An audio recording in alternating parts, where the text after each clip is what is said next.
Hi guys, and welcome back to my channel. And if you're new here, my name is Emma, or Emily, who's to say. And today I'm just gonna wrap up all of the books that I read in July. I read these are things I should have figured out before. I read 16 books in July, and I didn't rate 2 of them. I have 4 5 stars, 7 4 stars, and 4 3 stars. I'm just gonna go in order of when I read them, because that's easier for me. First, I read A Pebble for Your Pocket by Thich Nhat Hanh, and it had some like interesting advice and breathing techniques and stuff like that that would be something like cool to implement or to draw from sometimes.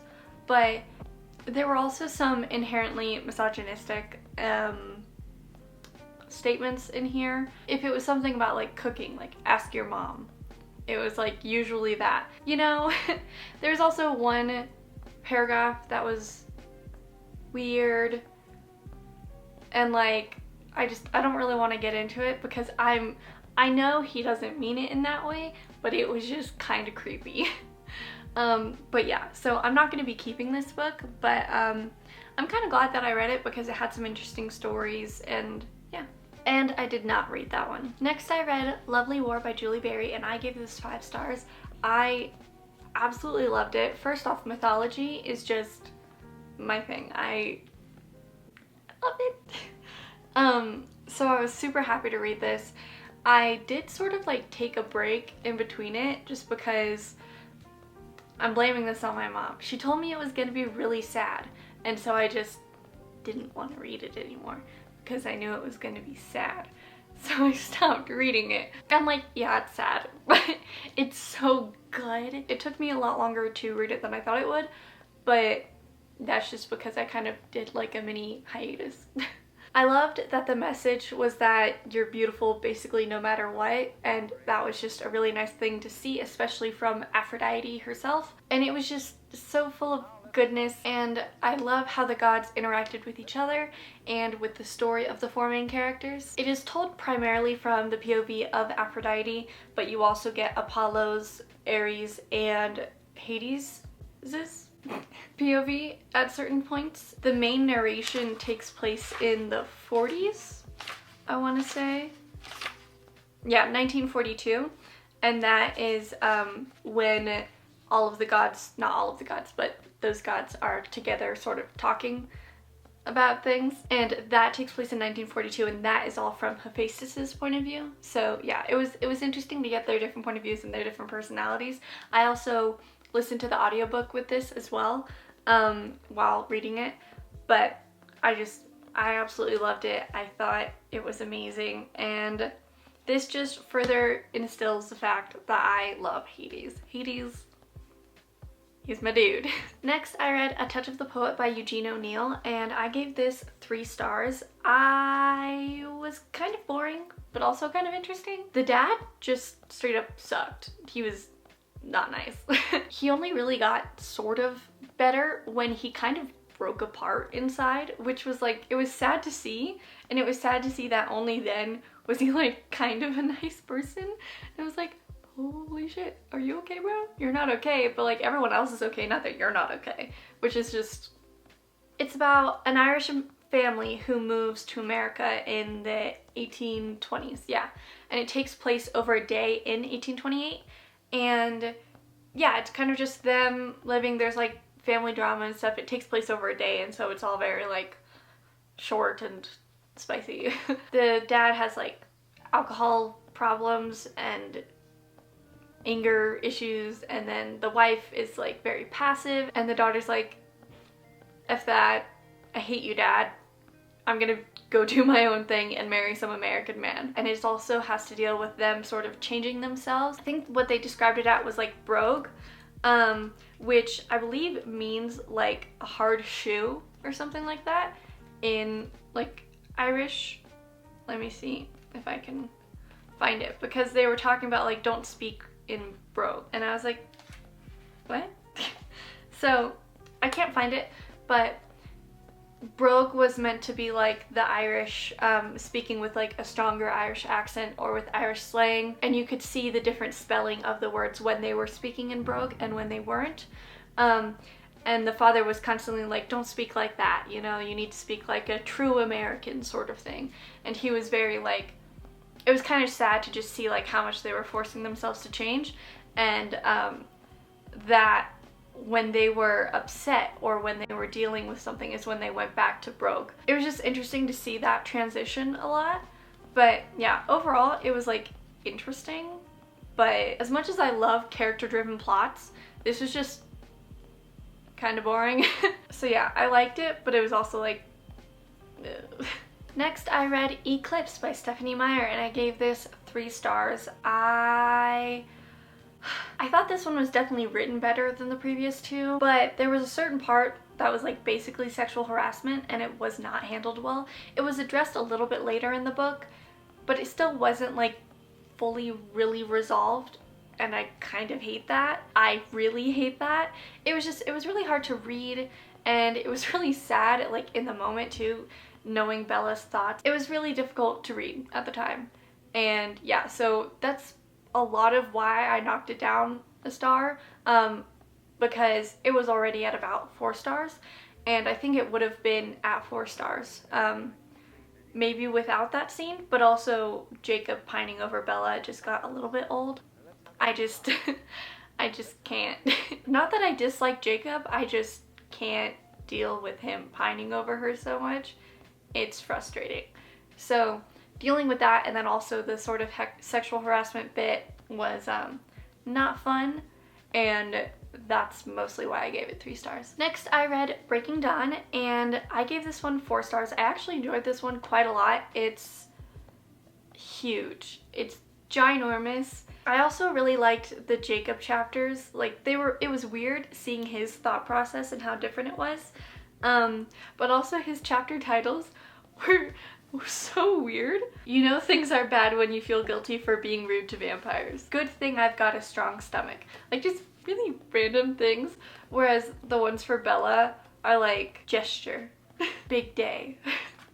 Like, it's different. Also, what really upset me is that for both of Bella's books, there's a table of contents with like the list of the chapters. But for Jacob, it's just like, this is Jacob.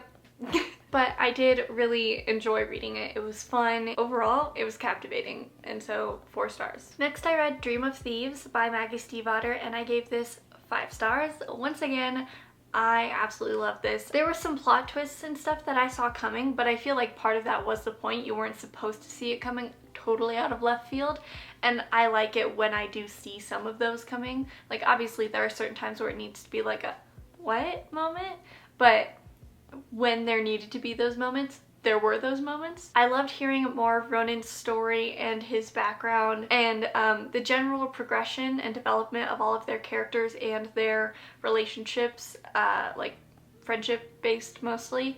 But yeah, I'm definitely going to continue the series, and I'm very happy.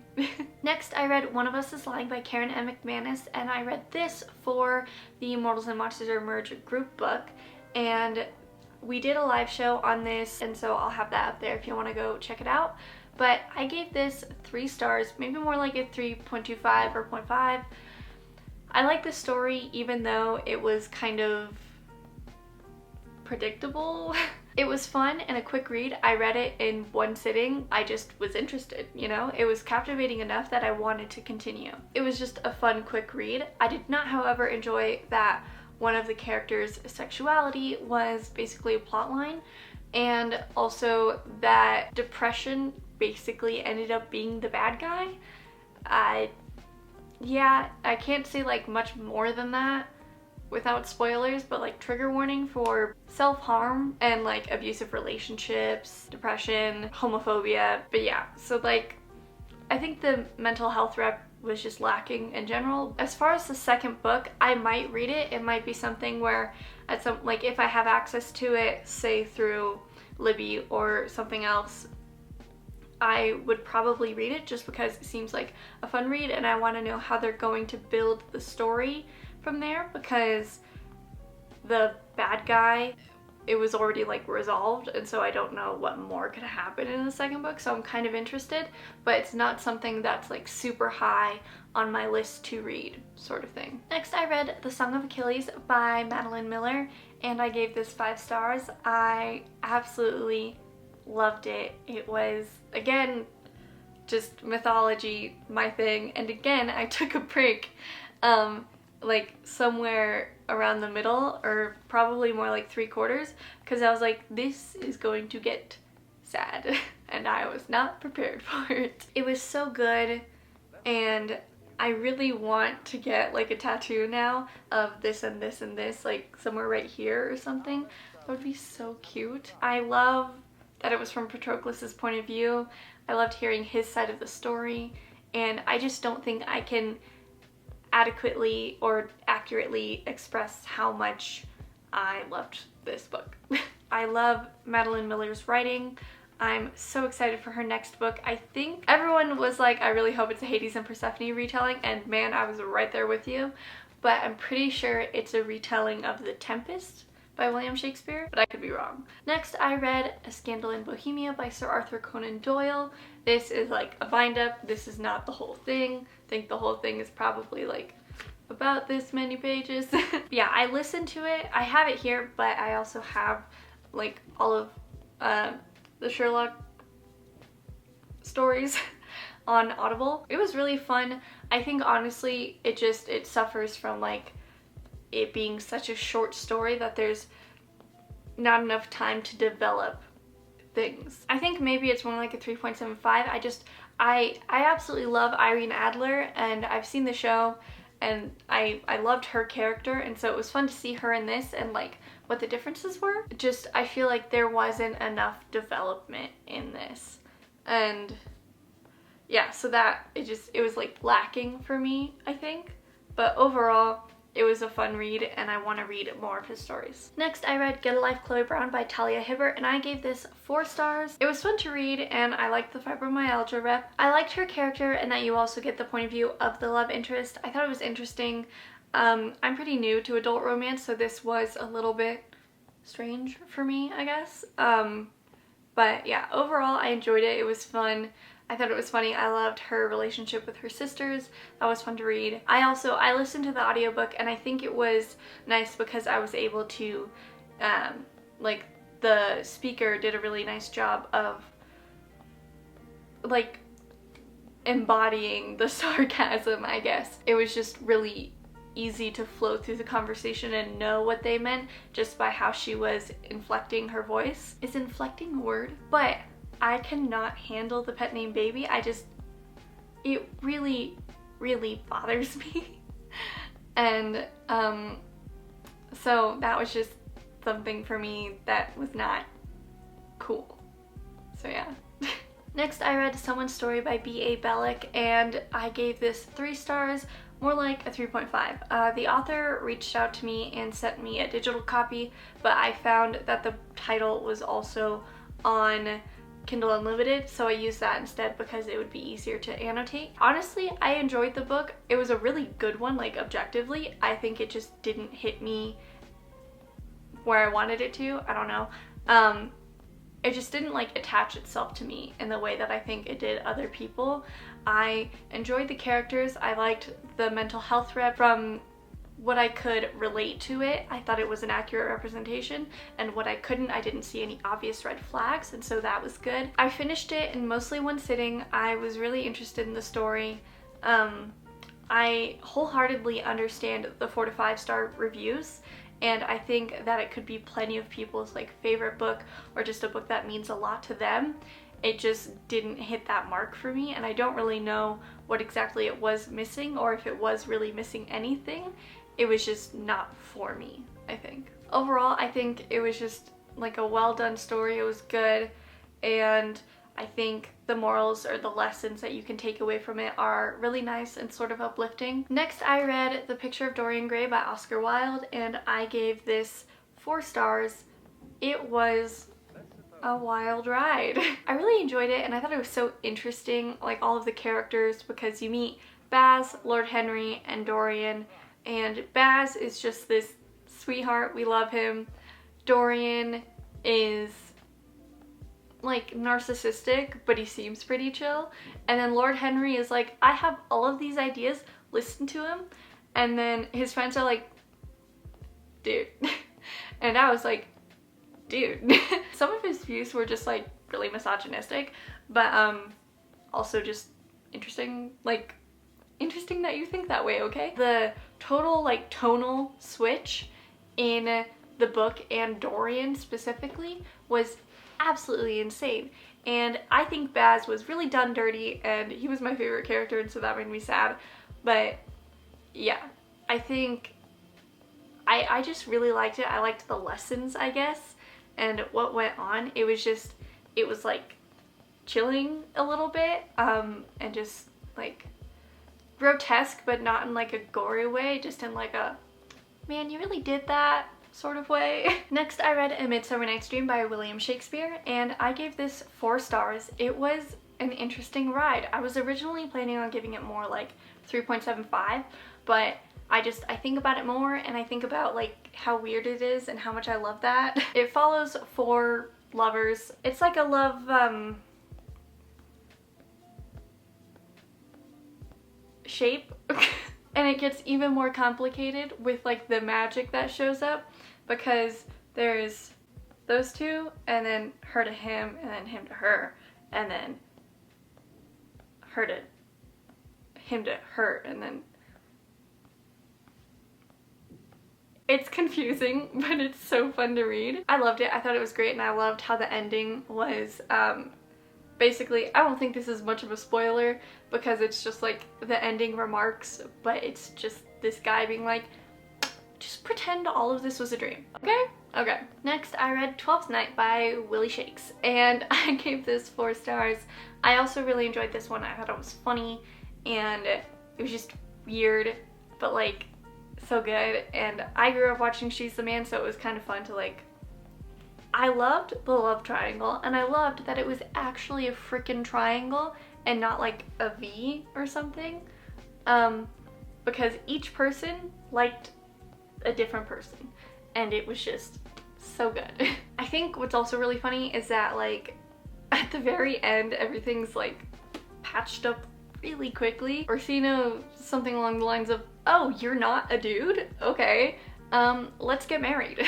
And then aside, I think my fiance's bi, but so is Olivia, and this is an accepting household, so like, you know what I mean? None of that was really said, except for the marrying part, but like, you got those vibes. Next, I read Othello. This is the second time reading it. The first time I read it was in school, and I really enjoyed it. Everything happened really quick, and that was just because I was used to it being like a month long, so everything happening so quickly was insane, but it was also really interesting because it was just like, oh my god, I'm eating this up. So I wrote this all out for my Goodreads review, and I'm kind of just gonna read from it because I think that's what best, like how I can best explain it. I think it's difficult to know where Willie Shakes stands on certain issues such as racism and feminism, because the main big bad is incredibly racist. I wonder if he wrote Iago that way so as to associate racism with evilness, like in this time, and so people would see that this is a horrible character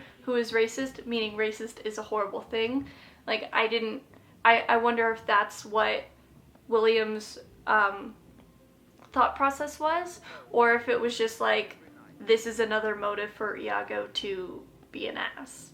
And then as for feminism, Emilia is very much like, I think one of the quotes is, men eat us up just to burp us out or something like that, and it was like, tea. She's so strong in her like worldviews, but then she's also like so passive to Iago sometimes. It's very strange because she flips back and forth. Sometimes she's like, yes, I'll do anything for you, just please like love me. And he's like, no. And other times she says, no, I'm not gonna do this for you, I hate you. I didn't want to marry you, so like, bye. Like, it's understandable considering she's trying to appease her husband, so that he doesn't make her life a living hell, because he does either way, basically, but you know. And I wonder if Shakes gave her these ideologies because he believed them too, or because he thought they would just add to her character and like maybe giving a woman these ideologies wasn't like a big thing because no one was going to listen to the woman anyways. I don't know how things were back then, but I want to know what was going on through his mind, like what he was trying to put out there. Also, in case you were curious, Iago is referenced as honest 18 times. I said it was 19 times in my video because I was referencing one time where it said good Iago, but if I really wanted to just be like honest Iago, it was 18 times. And that is just funny. And lastly, this is actually one of the first books I started this month, but it is the last book I finished, and that is Essential Van Gogh by Josephine Cutts and James Smith. This is an art book of Van Gogh's, some of his work. I don't think this has all of it. This is one of my favorites. Can you guys see that? It's so cute. This is just like a collection of a bunch of his paintings and some history behind it, and I really loved reading it. I didn't rate this one because like I would feel weird rating it because it would feel almost as if I'm rating his art, even though me rating it would be, oh my god, look at that. It's gorgeous. Even though what I would be rating it on would be more so their information that they're giving, it still just feels weird to rate it. But yeah, overall, I really liked it. I liked the information that they gave. I liked the insight and the histories and how a lot of the source material was the letters that were written back and forth between Van Gogh and some of his friends, but mostly it was between him and Theo. And I have a book over there. And it's Van Gogh's letters, and so I think it might have his letters along with his brothers, but I don't know if there's other correspondence that are included, but I think it's mostly he and his brother. But yeah, I really want to read that at some point because I've read a couple of the letters when I was at the Van Gogh Museum, and they are like so nice and heartfelt and like mildly heartbreaking at certain points. And so I really want to read those. But yeah, this is fun to read. So those were all the books that I read in July. I am participating in the Indian readathon, and that takes place from the 15th to the 22nd. And I will have a TBR video for that up, I think, the video after this. So keep your eyes open for that. It is hosted by Nitty from Nitty Ready Reads. I'll leave the announcement video down below if you want to check it out. I hope you guys enjoyed watching, and I will see you next time. Bye.